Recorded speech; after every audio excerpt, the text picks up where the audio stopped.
survoler ensemble un texte, mais pour introduire ce texte, on va lire le verset central, Matthieu, Évangile de Matthieu, chapitre 20. C'est un peu dans la continuité du partage de notre frère de tout à l'heure. On est un peu sur la même longueur d'onde. C'est une manière de dire, c'est l'Esprit de Dieu qui agit, longueur d'onde. Donc Matthieu 20, on lit en introduction le verset 28, et après on va élargir le texte. Je vais prier, puis ensuite on va avoir ce partage. Seigneur, nous te remercions de tes promesses, que toute notre vie est être montée avec toi, et on sait qu'on arrivera à la destination, dans la gloire, avec toi pour l'éternité. Seigneur, c'est toi qui nous l'as promis, et tu n'es pas un homme pour mentir. Alors, montre-nous maintenant pour ce temps qui nous reste ici-bas, qui est court, eh bien, ce qui nous reste à faire, et ce que nous pouvons faire pour ta gloire, et te servir en Jésus-Christ. Amen.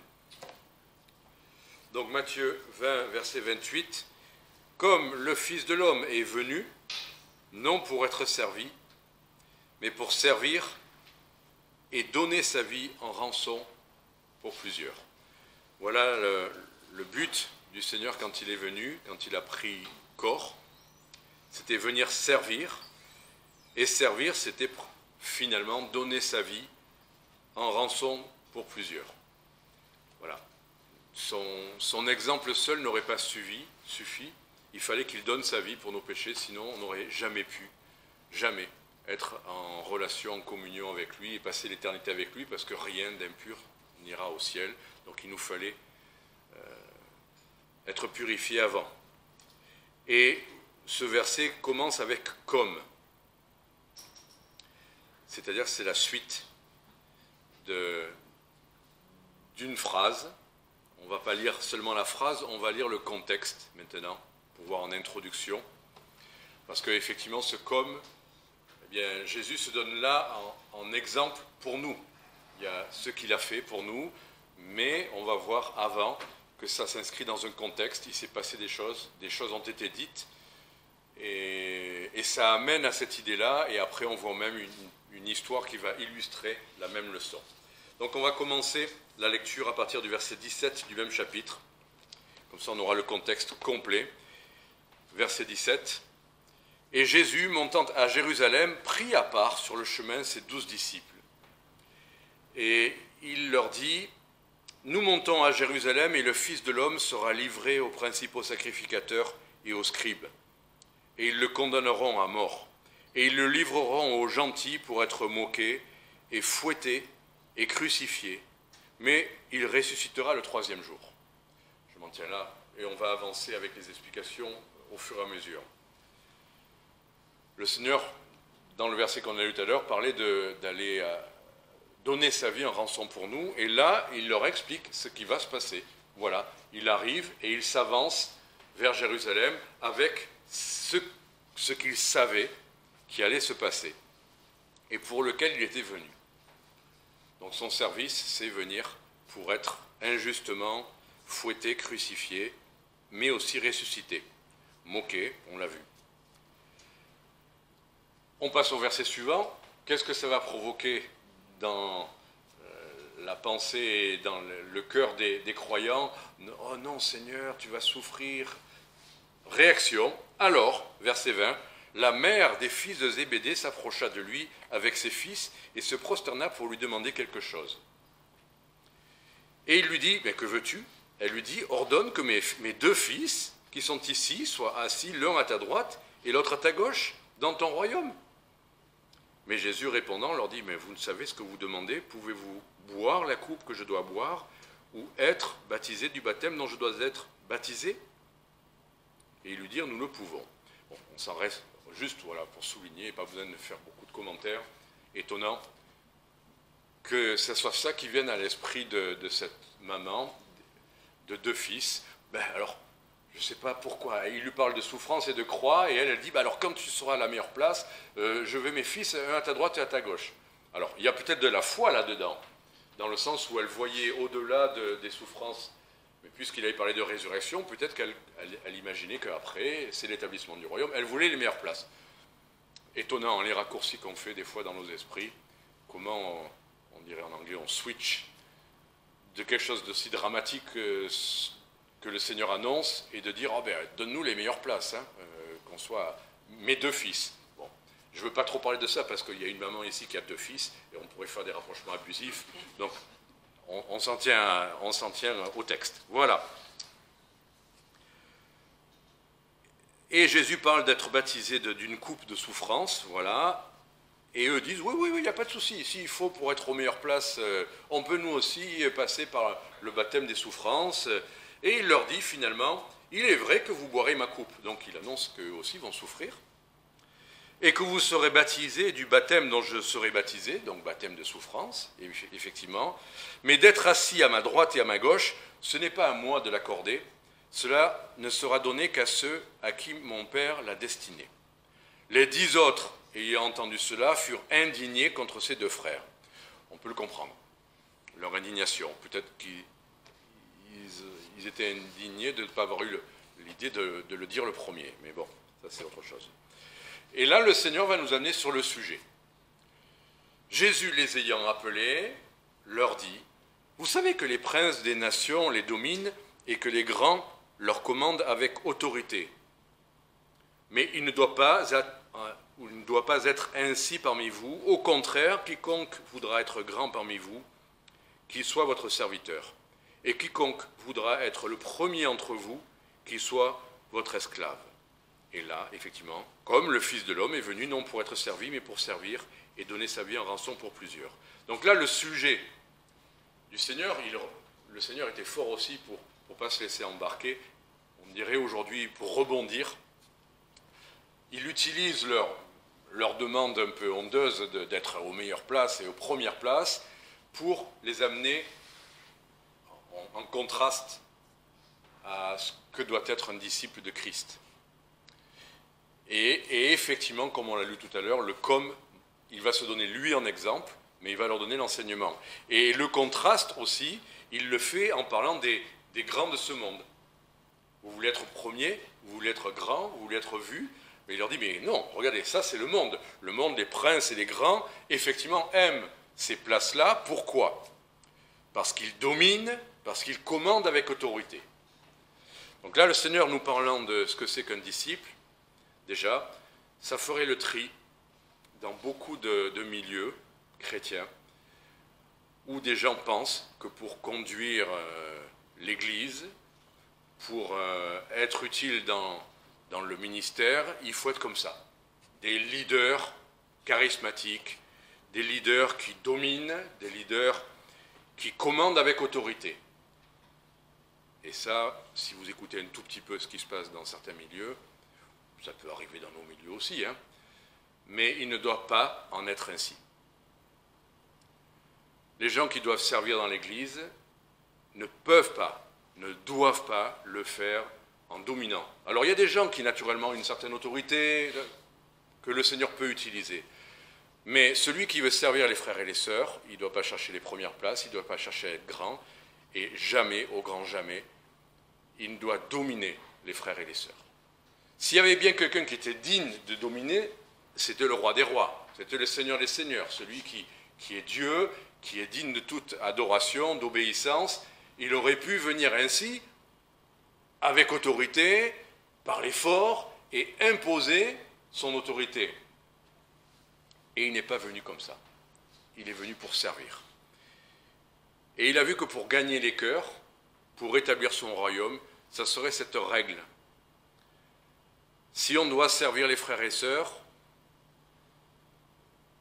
ben le seul moyen, ça n'est certainement pas en établissant cette domination, son autorité avec force, mais en servant, tout simplement.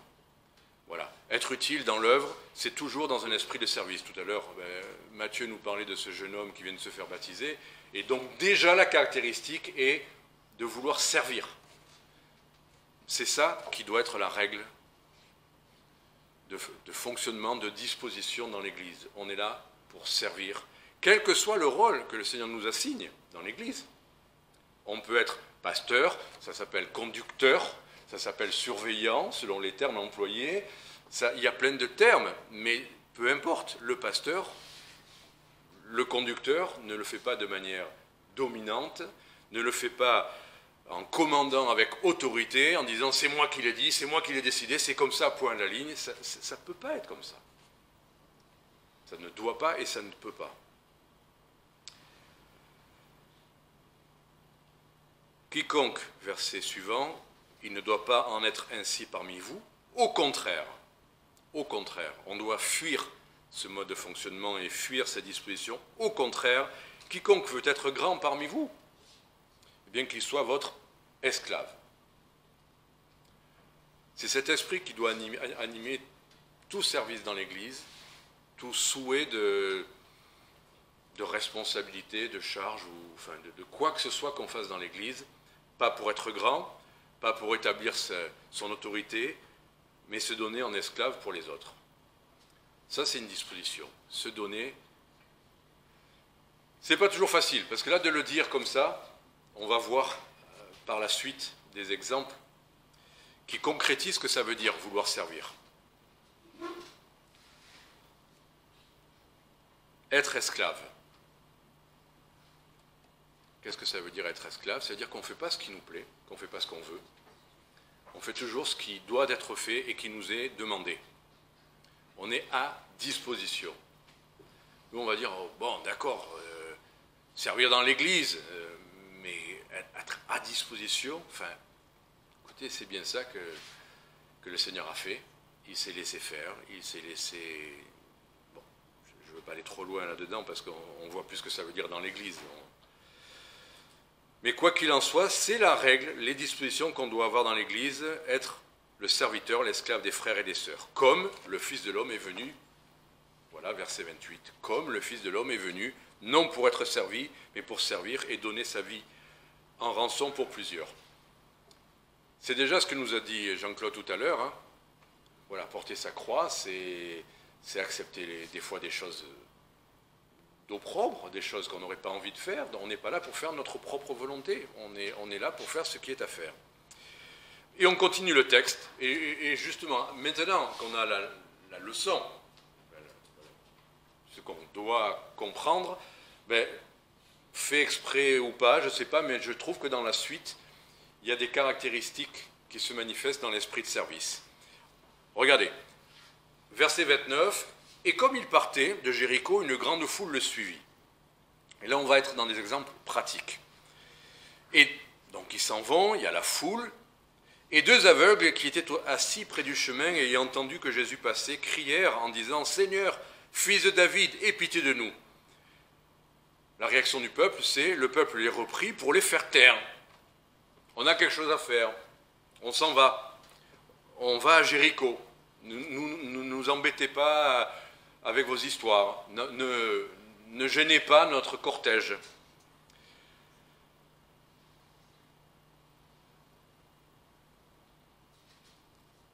Et le peuple les reprit, mais il criait plus fort, « Seigneur, fils de David, aie pitié de nous. » Et Jésus, lui, s'arrête, les appelle et leur dit « Que voulez-vous que je vous fasse ?» Ils lui dirent « Seigneur, que nos yeux soient ouverts. » Et Jésus, ému de compassion, toucha leurs yeux, et aussitôt ils virent et ils le suivirent.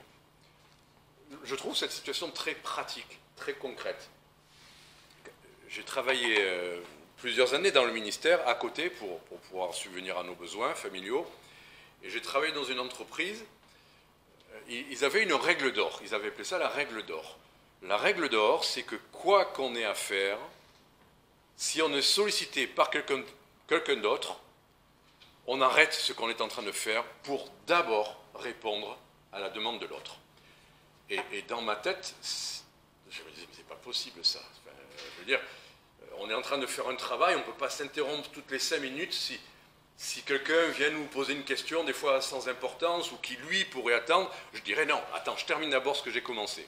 Quelle est notre disposition quand on vient être dérangé dans nos projets? On a quelque chose à faire, on a peut-être, allez, là c'est une foule et des choses importantes et des choses sérieuses à faire. Et on vient Voilà, sur le chemin, une petite sollicitation pour quelque chose qui nous semble... quel est notre état d'esprit? Et vous savez que dans le ministère, ça arrive souvent, des appels, des sollicitations, on a des choses à faire très importantes, très sérieuses, des organisations, des projets et tout ça, et on reçoit des appels ou on reçoit des SMS, des fois, on aurait envie de dire, bon, ça passe après, ça, quand j'aurai le temps. Jésus s'arrête, et il a un cœur pour être ému de compassion. Les disciples avaient souvent ça, la conscience de leur responsabilité, de la gravité de la situation et de l'importance de ce qu'ils étaient en train de faire quand même. Ils étaient en train de servir Jésus-Christ, le Messie, et alors arrivaient des petits-enfants, non, ils écartaient les petits-enfants, c'est trop petit, ça ne marche pas. Ce qu'on fait nous est toujours plus important. Ben, Jésus n'avait pas cet état d'esprit. Lui qui avait certainement le sens des responsabilités le plus élevé que jamais personne n'ait eu sur la terre, il savait s'interrompre. Il avait un cœur pour être sensible à tout le monde et à toutes les sollicitations. Ça, c'est un vrai esprit de serviteur. Nous, humains, on aurait tendance à être entraînés un peu par nos responsabilités, notre charge de travail, et facilement, on mettrait de côté des petites sollicitations de gens qui, peut-être, pour eux, à cet instant-là, ont quelque chose d'important qui nous semble moins important. Mais le serviteur ne choisit pas. Il ne dit pas, vous imaginez l'esclave qui dit, oui, moi j'organise mon travail, demain je ferai ça. Si notre maître nous dit, aujourd'hui tu fais ça aujourd'hui. L'esprit du serviteur, notre état d'esprit doit être toujours d'être à disposition de ce que le Seigneur nous montre. Là, c'est les besoins, mais on pourrait dire, mais ça, ce n'est pas les besoins d'aujourd'hui, il y a plus urgent. Mais ne voyons pas comme, un contretemps, une sollicitation de quelqu'un qu'on n'avait pas prévu. C'est peut-être ça la chose la plus importante qu'on va faire de la semaine, ou peut-être même de l'année. On n'imagine pas les petits détails auxquels on est resté attentif, disponible. On peut faire quelque chose qu'on ne peut pas imaginer à quel point Dieu va transformer ça en bénédiction. On ne peut pas imaginer, nous, la réelle importance ou gravité ou urgence de quelque chose. Donc l'esprit des serviteurs, c'est de rester, quoi qu'on ait à faire, même avec des choses importantes à terminer, rester comme Jésus l'était, un cœur ouvert, et il va être ému de compassion, et il va faire ce qu'il a à faire. C'est peut-être pas beaucoup, ça l'a peut-être interrompu 3 minutes, 5 minutes. C'était pas grave dans l'emploi du temps, dans le planning, de s'interrompre 5 minutes. Ben, c'est 5 minutes pour ces deux aveugles. Et on n'imagine pas derrière ces deux aveugles, comme ils ont été à leur tour des témoins de Jésus-Christ. Donc voilà, ça c'était un petit détail pratique, mais c'est plus qu'un détail, de garder cet état d'esprit à disposition du Seigneur. On continue avec le chapitre 21, et là c'est une histoire qui illustre, j'aime bien, parce qu'on va arriver à Jérusalem. Et comme ils approchaient de Jérusalem et qu'ils étaient déjà à Bethphagée, près du mont des Oliviers, Jésus envoya 2 disciples. Alors j'aime bien, parce que tout à l'heure, il y avait 2 disciples. On sait qui c'est. C'était les fils de Zébédée. Leur maman voulait qu'ils soient grands. Là, ils sont juste appelés 2 disciples. On ne sait pas qui c'est. Et on est vraiment là dans l'esprit, avec même cette petite tournure de phrase, dans l'esprit qui caractérise le service. Qu'est-ce qu'on doit retenir de ce qu'on fait pour le Seigneur ? On est des disciples. Oui, mais quand même qu'on sache que c'est moi et moi qui suis allé faire ça, quand même, que ça se sache, quoi. C'est dommage que j'ai fait tout ça, que personne ne sache dans l'éternité. Enfin, c'est dommage qu'on n'ait pas mis les noms. Ben, peu importe. Qu'est-ce qui importe là ? Ben, on va le voir avec la suite de l'histoire. Donc Jésus leur dit, il les envoie, il leur dit, allez à la bourgade qui est devant vous, vous y trouverez aussitôt une ânesse attachée et un ânon avec elle. Détachez-les et amenez-les-moi. Alors, il y a beaucoup de choses là-dedans. Il y a encore une maman, là, c'est une ânesse et un ânon, mais bon, ça c'est autre chose. Mais quoi qu'il en soit, Seigneur, qu'est-ce que tu nous demandes d'aller détacher une ânesse et un ânon? Bon, nous, on connaît la suite de l'histoire. On connaît l'importance qu'il y a à ça. On connaît le verset auquel ça fait référence et Jésus va l'expliquer après. Mais vous imaginez, vous êtes les 12 disciples. Vous savez que le Seigneur vous appelle à guérir, pareil, ça va arriver, ou c'est arrivé déjà, à guérir les malades et tout ça. Il dit, va chercher un petit ânon. Ça vous arrive dans votre travail quand on vous demande des choses, vous vous dites, mais à quoi ça sert? Enfin, je veux dire, je ne suis pas là pour ça, moi.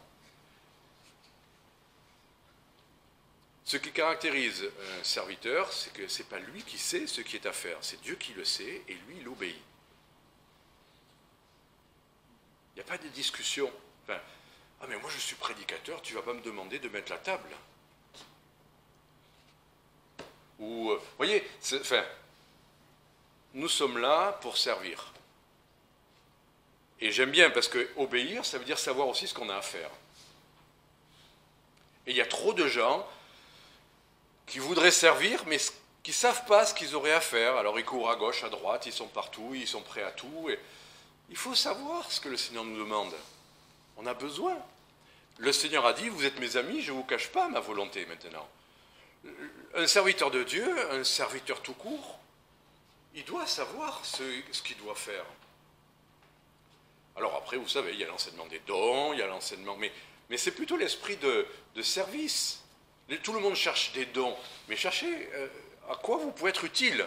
Moi, je trouve que le don, et c'est exactement ça que Paul va développer dans 1 Corinthiens, qu'ils étaient très fiers de chacun de leurs dons. Moi, je prophétise, et moi, je le parlais en langue, et moi, ci et moi là. Beaucoup de fierté derrière tout ça. Tout le monde m'entend, je suis un prophète dans l'Église. Vous entendez ça? Moi, je suis un prophète dans l'Église. Et quand je parle, tout le monde écoute. Des gens comme ça, il y en a à l'appel, qui sont prêts à parler pour qu'on les écoute. Mais des gens qui cherchent simplement à quoi ils peuvent être utiles. Alors effectivement, le don, parce qu'on n'est pas tous utiles, on n'a pas tous les mêmes dons. Le don viendra, mais le but, et c'est ce que dit Paul dans 1 Corinthiens, le don, c'est pour l'utilité commune. C'est ça le don, c'est être utile. Donc, on ne sait pas toujours ce qu'on a comme don au départ, et puis le Seigneur nous demande des choses, et après on se rend compte qu'on est utile. Mais ça suffit, être utile. C'est exactement ça l'esprit du serviteur, c'est qu'il est utile. Voilà, vous connaissez enfin, le texte avec Onésime, enfin, qui autrefois n'était pas utile, mais qui va devenir utile. C'est la différence entre celui qui ne pense qu'à lui et celui qui veut vraiment servir le Seigneur. Il va devenir utile. Moi, j'aime ça. Écoutez, j'aime ça, l'utilité. Autant j'ai pu faire des choses inutiles, beaucoup. Et vous savez quoi, l'utilité, c'est pas toujours de prêcher des messages, c'est pas toujours d'organiser des conventions. L'utilité, c'est au jour le jour des choses qu'on a à faire. Et on sait qu'on doit les faire, et quand on sait qu'on doit le faire, c'est être utile. Moi, enfin, comment dire, là, on a fait des courses hier, parce qu'on a les 3 filles qui reviennent à la maison cette semaine. On va voir les 3 filles et un gros chat. Faire des courses. Ah oui, mais attends, moi je suis prédicateur, je dois préparer mes messages, je ne vais pas m'occuper de ces choses-là. S'il n'y a rien à manger à la maison alors qu'on a 3 filles et un gros chat, il va y avoir des tensions dans le foyer. C'est utile. Il n'y a pas à se poser la question, oui, mais ce n'est pas pour le Seigneur. Mais si, c'est pour le Seigneur. S'occuper de sa famille, c'est pour le Seigneur. S'occuper des choses pratiques qui vont être utiles à l'Église, c'est pour le Seigneur. Se préparer à un métier, c'est pour le Seigneur. Tout ce que vous faites, faites-le de bon cœur comme pour le Seigneur. J'ai aucun souci à faire des courses, je me sens aussi à l'aise dans ma conscience d'avoir fait des courses hier après-midi que d'avoir préparé mon message. Je n'ai pas dit, bon, là je m'occupe le matin des choses spirituelles et l'après-midi je m'occupe des choses charnelles. Non, je vois absolument pas les choses comme ça. Le tout est de savoir ce qu'on doit faire. Et ce qui est utile, indispensable, c'est à ça auquel on s'attache. Pour l'œuvre, pour la famille, pour ses employeurs, tout ça, c'est un grand ensemble. Et c'est pour ça qu'on ne peut pas considérer, regardez, quand on a préparé la fête de Noël, là, c'était sérieux, il fallait se préparer. Et aujourd'hui, ça c'est moins important, on est moins nombreux. Là. Mais chaque fois, c'est important. Chaque jour est important. Chaque jour, on peut faire des choses pour le Seigneur. Ah oui, mais le lundi, il n'y a plus l'église. Mais si, il y a toujours l'église. Il y a toujours les sujets de prière. Il y a toujours des choses que le Seigneur te confie à toi. Des gens que tu vas voir dans ta journée, des gens à qui tu peux offrir une bonne semence, des gens à qui tu peux rendre service, des gens que tu peux écouter, des gens à qui tu peux parler. Tous les jours sont des occasions d'être utiles. Alors oui, là, le dimanche matin, on se lève plus tôt pour prier parce que c'est une journée importante. Mais le lundi, c'est important. Le mardi, c'est important. Tous les jours sont importants. Tous les jours, on cherche la face de Dieu avant de se lancer dans la journée, où le Seigneur nous donnera peut-être des gens qui vont nous dire « Hey Didier, tu peux faire ça pour moi » ou je ne sais quoi. Et on restera disponible. Verset 3. « Et si quelqu'un dit quelque chose, vous direz que le Seigneur en a besoin.